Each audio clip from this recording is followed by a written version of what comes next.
Hello बेटा, देखो ये रहा क्वेश्चन नंबर 1। हम इसकी बात करते हैं, करंट रेशो निकालेंगे। करंट रेशो का मेरे पास क्या फॉर्मूला होता है, अभी हमने सीखा, current assets upon current liabilities.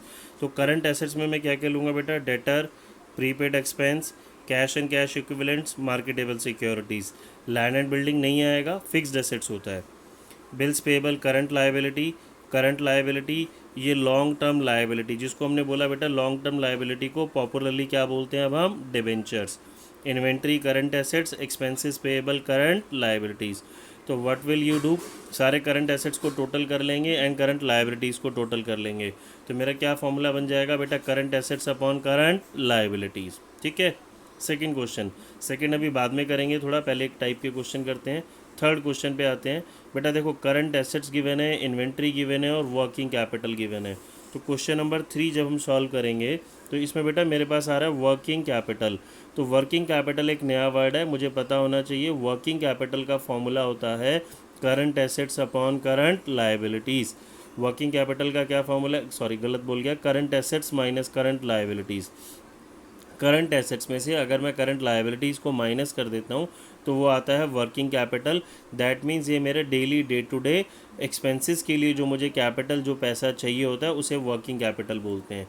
देखो बेटा, मैं क्वेश्चन नंबर 3 अगर हम सॉल्व करें तो क्वेश्चन नंबर 3 में मेरे को जो डाटा गिवन है, करंट एसेट्स गिवन है 5 लाख रुपीज़, इन्वेंट्री गिवन है 2,50,000 एंड वर्किंग कैपिटल गिवन है बेटा जी 3 लाख रुपीज़।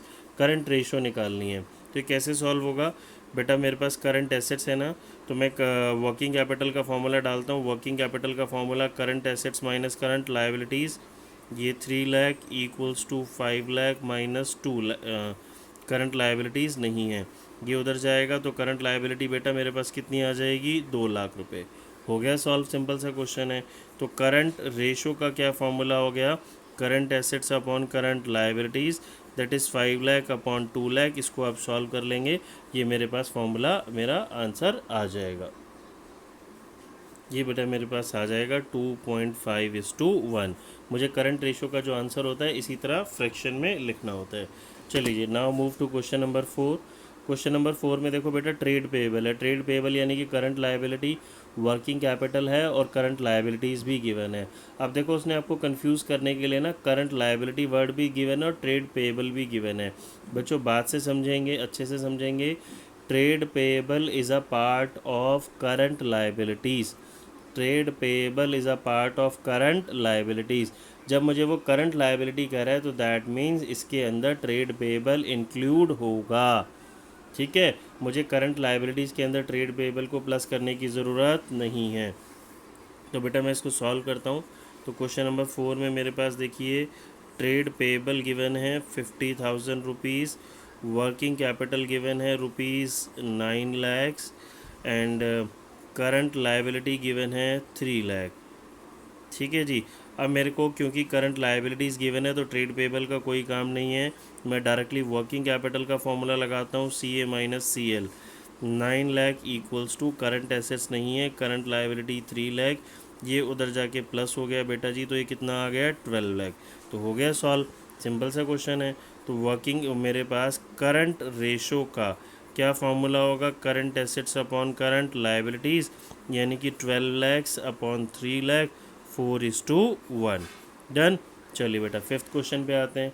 देखो जी, फिफ्थ क्वेश्चन में क्या कह रहा है, वर्किंग कैपिटल है, टोटल डेप्ट है और नॉन करंट लाइबिलिटी है। अब ये बेटा यहाँ पे मुझे समझना है, टोटल डेप्ट मतलब जैसा मैंने आपको समझाया था, टोटल लाइबिलिटी। टोटल डेप्ट का मतलब क्या हो गया, टोटल लाइबिलिटी। टोटल लाइबिलिटी में से बेटा मैं नॉन करंट लाइबिलिटी माइनस कर दूंगा, यानी कि लॉन्ग टर्म। तो क्या बचेगा, करंट लाइबिलिटी। ठीक है, क्या बचेगा बेटा, करंट लाइबिलिटी। उस करंट लाइबिलिटी को हम किसके फॉर्मूले में डाल देंगे, वर्किंग कैपिटल के फॉर्मूले में डाल देंगे। तो इजीली 2 मिनट में सॉल्व हो जाएगा। देखो सॉल्व करते हैं उसको भी हम। देखो बेटा, ये हमने क्वेश्चन नंबर 5 का डाटा लिख लिया। Working capital 6 lakh, total date 27 lakhs, non current liabilities 24 lakh. तो बेटा जब हम इसको सॉल्व करना शुरू करते हैं तो हम लिखते हैं जी टोटल डेप्ट। देखो मैंने बताया था टोटल डेप्ट का मतलब टोटल लाइबिलिटी। इसमें दो चीज़ें होती हैं बेटा, non current liability plus current liability. Total डेप्ट आपको कितना गिवन है, 27 lakhs, non current liability 24 lakh. तो डिफरेंस क्या हो जाएगा बेटा आपका current liabilities, that is 3 lakh rupees. ये करंट लायबिलिटी आ गया, इसको आप किसके फॉर्मूले में पुट कर देंगे, वर्किंग कैपिटल में। तो वर्किंग कैपिटल का फॉर्मूला क्या होता है, current assets minus current liabilities. 6 lakh CA मेरे पास नहीं है, करंट लायबिलिटी 3 लैक्स, ये उधर जाके प्लस हो जाएगा, तो करंट एसेट्स कितना आ गया बेटा 12 lakh. Now my current ratio is equals to current assets upon current liabilities, that is 12 lakh upon 3 lakh, that is 4:1। Done बेटा, बात समझ में आई? ठीक है, चलिए नेक्स्ट क्वेश्चन पे मूव करते हैं। देखो बेटा 6 क्वेश्चन में क्या कह रहा है हमारे पास, करंट रेशो इज़, ये विजिबल नहीं हो रहा, current ratio is 2.5, working capital is 1,50,000, calculate the amount of current assets and current liabilities. बेटा मुझे करंट रेशो कैलकुलेटेड दे दी और वर्किंग कैपिटल दी और करंट एसेट्स और करंट लायबिलिटीज़ निकालनी है। सिंपल क्वेश्चन है, इजीली मैथमेटिक्स से हो जाएगा। देखिए हमने लिखा जी करंट रेशो मुझे ऑलरेडी गिवन है। करंट रेशो का मेरे पास फॉर्मूला होता है बेटा current assets upon current liabilities. ये गिवन है 2.5:1, by cross multiplying current assets कितना आ गया 2.5 CL। ठीक है जी, ये 2.5 CL आ गया। वर्किंग कैपिटल का क्या फॉर्मूला होता है बेटा, current assets minus current liabilities. Working capital is 1,50,000, CA की जगह लिखता हूँ 2.5 CL माइनस CL, तो ये कितना आ जाएगा 1.5 ऑफ करंट लायबिलिटीज़। तो 1,50,000 डिवाइड बाय 1.5, ये बेटा मेरा आ जाएगा 10,000 rupees is mine current liabilities, sorry 1 lakh rupees मेरी करंट लायबिलिटीज़ हो गई और वो 2.5 था उसका। ठीक है, देखो मैंने निकाला था करंट एसेट्स के लिए क्या इक्वेशन थी, दैट इज़ 2.5 CL, तो 2.5 इंटू CL हमने कितना फाइंड आउट किया 1 लाख, तो ये कितना आ गया 2.5 लाख। बेटा आप इसको क्रॉस चेक भी कर सकते हैं, करंट एसेट्स में से करंट लायबिलिटी माइनस करेंगे तो वर्किंग कैपिटल आनी चाहिए ना, वर्किंग कैपिटल गिवन ही थी मुझे 1,50,000, तो ये क्वेश्चन मेरा इजीली सॉल्व हो जाएगा। ठीक है, चलिए क्वेश्चन नंबर 7 पे मूव करते हैं बेटा, 7 समझते हैं। देखो क्वेश्चन नंबर 7 में क्या कहता है, working capital 9 lakh, trade payable 90,000, other current liabilities 2,10,000। ये क्वेश्चन बेटा ऐसा सेम मैंने आपको अभी देखो पहले भी समझाया था। वर्किंग कैपिटल है, ट्रेड पेएबल है और करंट लायबिलिटी है। जब आपको करंट लायबिलिटी गिवन है दैट मीन्स इसमें ट्रेड पेएबल ऑलरेडी इंक्लूड होगा, इसमें ट्रेड पेएबल ऑलरेडी इंक्लूड होगा। तो मुझे ट्रेड पेएबल का कुछ नहीं करना, वर्किंग कैपिटल का फॉर्मूला CA माइनस CL, उसके अंदर करंट लायबिलिटीज़ को पुट कर देंगे, करंट एसेट्स आ जाएगी, तो मेरा क्वेश्चन हो जाएगा सॉल्व इजीली। देखो बेटा क्वेश्चन नंबर 8 समझते हैं। क्वेश्चन नंबर 8 में क्या बोला गया, मुझे वर्किंग कैपिटल है, टोटल डेप्ट है और लॉन्ग टर्म डेप्ट है। ठीक है बेटा, मीनिंग समझो आप, टोटल डेप्ट का मतलब क्या होता है, टोटल लायबिलिटी, और ये क्या गिवन है लॉन्ग टर्म डेप्ट। तो टोटल डेप्ट मतलब टोटल लायबिलिटी और लॉन्ग टर्म डेप्ट यानी कि डेप्ट, that means long term liability. तो अगर मैं बेटा जी क्या करूँगा, इसमें से देखिए मैंने क्वेश्चन लिखा टोटल डेप्ट में से, what will I do, total डेप्ट में से अगर मैं लॉन्ग टर्म डेप्ट को सब्ट्रैक्ट कर दूं तो क्या बचेगा बेटा, करंट लायबिलिटीज़, और हमें यही तो चाहिए। ये 3,90,000 माइनस 3 लाख, करंट लायबिलिटीज़ कितनी आ गई 90,000। ठीक है, अब मेरा काम इजी हो जाएगा। वर्किंग कैपिटल का क्या फॉर्मूला होता है, current assets minus current liabilities, 1,80,000 equals to CA minus ये करंट लायबिलिटीज़ 90,000, तो करंट एसेट्स कितनी आ जाएगी बेटा, ये उधर जाके प्लस हो गया 2,70,000। देन सॉल्व, करंट रेशो का फॉर्मूला CA अपॉन CL, ये दोनों चीज़ें बेटा हम फाइंड आउट कर चुके। 270 डिवाइड बाय करंट लायबिलिटीज़ कितनी थी 90,000, तो 3:1। डन। क्वेश्चन नंबर 9 देखते हैं बेटा। देखो क्वेश्चन नंबर 9 बहुत सिंपल है, current asset 7,50,000, working capital given है, तो आप करंट वर्किंग कैपिटल के फॉर्मूले में किसको पुट कर देंगे, करंट एसेट्स को डाल देंगे, तो डायरेक्टली आपके पास क्या आ जाएगा, करंट लायबिलिटीज़। ठीक है, चलिए बेटा क्वेश्चन नंबर 10 समझते हैं। देखो क्वेश्चन नंबर 10 अच्छा क्वेश्चन है, कहता है company had current assets of 4,50,000 and current liabilities है 2 लाख, आफ्टरवर्ड्स इसने परचेज करें गुड्स 30,000 के क्रेडिट पे। करंट एसेट्स 4,50,000, करंट लायबिलिटीज़ कितनी है 2 लाख, और आफ्टरवर्ड्स इसने गुड्स खरीदे 30,000 के क्रेडिट पे। दैट मीन्स अगर ये इसके बाद गुड्स क्रेडिट पे खरीद रहा है तो बेटा बताओ किस चीज़ पे इफेक्ट होगा, CA पे, CL पे या दोनों पे। बच्चे इनिशियली यहाँ गलती कर जाते हैं, वो कहते हैं जी करंट लायबिलिटीज़ बढ़ेगी सर, सिर्फ करंट लायबिलिटीज़ नहीं बेटा, करंट एसेट्स भी बढ़ेगी, करंट एसेट्स भी इंक्रीज़ होगी और करंट लायबिलिटी भी तो इंक्रीज़ होगी। आपने गुड्स क्रेडिट पर परचेज़ किए, क्रेडिट पर परचेज़ किए तो करंट लायबिलिटी बढ़ गई, और गुड्स खरीदे हैं तो गुड्स करंट एसेट्स होती है बेटा, तो दोनों में क्या हो जाएगा, ये प्लस, करंट एसेट्स भी इंक्रीज़ होगा और करंट लायबिलिटीज़ भी।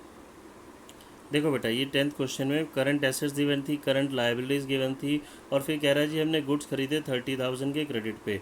तो after credit purchase of goods, अगर मैंने गुड्स क्रेडिट पे खरीदे तो मेरी करंट एसेट्स इंक्रीज़ हो गई, 450 तो ऑलरेडी थी, 30 इंक्रीज़ हो गई, कितनी हो गई, 4,80,000।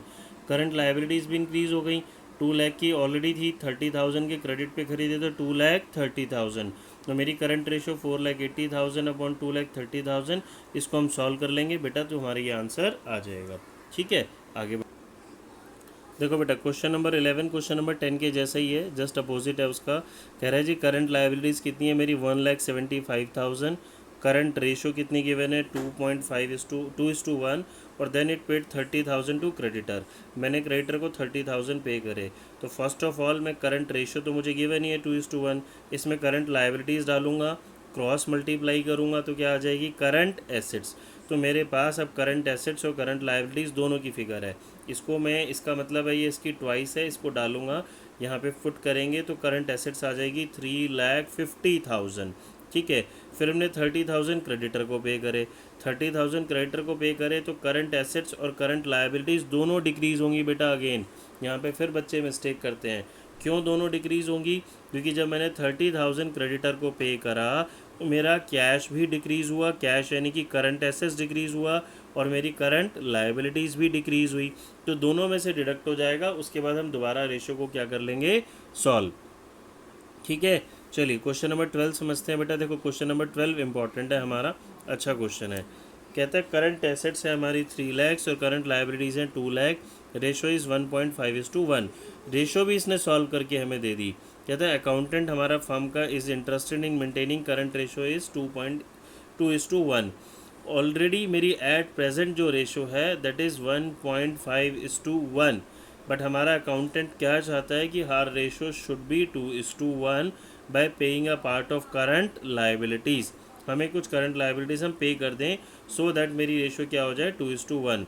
Compute amount of current liabilities that should be paid so that current ratio is 2:1। तो बेटा मुझे क्या फाइंड आउट करना है, I have to find out how much current liabilities I should pay so that my current ratio is 2:1। ठीक है, चलो बेटा इसको सॉल्व करते हैं अब हम। देखो बेटा हमें करंट एसेट्स गिवन है, करंट लायबिलिटीज़ गिवन है, करंट रेशो ऑलरेडी क्वेश्चन में गिवन है दैट इज़ 1.5:1, बट हमारा अकाउंटेंट क्या चाहता है कि हमारी रेशो कितनी हो जाए, 2:1, और कैसे हो जाए, by paying a part of current liabilities. So that हमने लिखा let amount of CL to be paid is X। अगर मैं X current liability X amount की पे करता हूँ तो माई रेशो शुड बी 2:1। अब इसको हम इसमें पुट कर देते हैं। करंट रेशो का formula CA upon CL, and ये 3 लाख अपॉन 2 लाख। अगर मैं करंट लायबिलिटी पे करूँगा तो बेटा अगेन बात समझो कि मेरी करंट लायबिलिटीज़ भी डिक्रीज़ होगी और करंट एसेट्स भी डिक्रीज़ होगी। क्यों, क्योंकि कैश भी तो डिक्रीज़ होगा, कैश करंट एसेट्स होता है वो चला गया। अब मेरी रेशो कितनी हो जाएगी बेटा, 2:1 जो क्वेश्चन की डिमांड थी। अब इसको हम क्रॉस मल्टीप्लाई करके सॉल्व कर लेंगे तो मेरा आंसर आ जाएगा। ख़त्म हो गया बेटा, बहुत सिंपल सा क्वेश्चन था। ठीक है, आप क्रॉस मल्टीप्लाई करेंगे तो आपके पास किसकी वैल्यू आ जाएगी, एक्स की वैल्यू आ जाएगी। और क्वेश्चन इतना ही सॉल्व करना है हमें, बस यही निकालना है कि करंट लायबिलिटी कितना पे करना है। देखो बेटा ये हमारी इसकी लायबिलिटीज़ की अमाउंट एक्स को हम सॉल्व करेंगे तो ये आ जाएगा 1 लाख रुपीज़। अब आते हैं क्वेश्चन नंबर 13 पे। क्वेश्चन नंबर 13 बेटा देखो क्या कहता है, करंट एसेट्स है हमारी 8,75,000, करंट लायबिलिटीज़ 3,50,000, और इसको हमने रेशियो को सॉल्व किया तो दैट इज़ 2.5:1। ये ऑलरेडी मुझे कैलकुलेटेड गिवन है। The firm wants to maintain, current ratio हमारी कितनी मेंटेन करनी है, 2:1 by purchasing goods on credit. बेटा सेम देखो ऊपर वाले जैसे क्वेश्चन जैसा हो गया। अब मुझे इसमें बताना है कि मैं कितने गुड्स क्रेडिट पर परचेज़ करूं सो दैट मेरी रेशियो क्या हो जाए, 2:1। सेम बेटा ये उसी तरह हो जाएगा। देखो करंट एसेट्स है, करंट लाइबिलिटीज़ है, रेशो ऑलरेडी आपको गिवन है। Let the amount of goods purchase on credit is x. इसको अगर मैं एक्स ले लेता हूँ तो मेरी बेटा करंट एसेट्स और करंट लाइबिलिटीज़, याद रखनी है बात, दोनों इफेक्ट होंगी। क्यों? गुड्स क्रेडिट पे मैं परचेज़ कर रहा हूँ तो करंट एसेट्स भी इंक्रीज़ हो रही है और करंट लाइबिलिटीज़ भी इंक्रीज़ हो रही है। और क्वेश्चन की डिमांड क्या है? इसके बाद मेरी रेशो कितनी होनी चाहिए? 2:1। इसको सॉल्व कर लेंगे बेटा, यहाँ से अगेन एक्स की वैल्यू आ जाएगी। ठीक है।